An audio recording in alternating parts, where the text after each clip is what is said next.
kasi ng kamay ko eh. May bago na naman tayong pipinturahan. Siya pa rin po ang ating pintor. Riley! Dahil hindi mo buksan yung takip. Ang hirap na buksan nito. Nasaan yung ating mga hardinero? Ayun. Social na kami ngayon. Nag-hire kami ng ng hardinero. Kasi wala na kaming wala na kaming lakas. Tsaka mas okay dyan, may bubuyog kasi dyan. Basta pag may bubuyog sila na. Nakikita nyo ba? Malabo eh, may screen kasi. O, ayun. O, diba? Papaggandahin daw nila yung aming hardin. Ito po ang aming kapitbahay. Diba? Ito po ang view ng aming ginagawang bahay. Nawala yung mga hardinero, nagtago. Andito.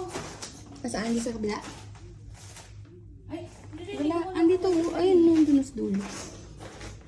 Mamaya yan, tatakbo yan. May bubuyog dun eh. Hindi ko narinig ni Riley. Sa sobrang laki ng bahay, hindi siya narinig ng nanay niya. Tatawagin natin si Riley. Iyaan na. Nabubuksan ko na eh. Nabuksan mo na?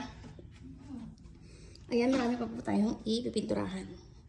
Kasi hindi pantay-pantay. O, diba? Pinatch nga pero iba naman yung pinturang ginamit. O, di bongga. Uulit kami.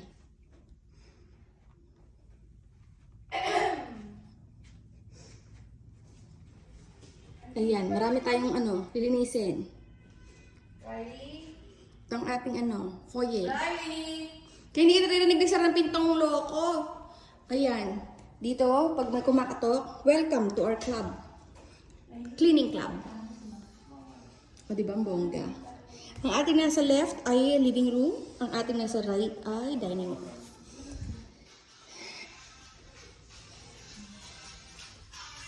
Ano pala yung sponge sa loob Ito ng po. pintura?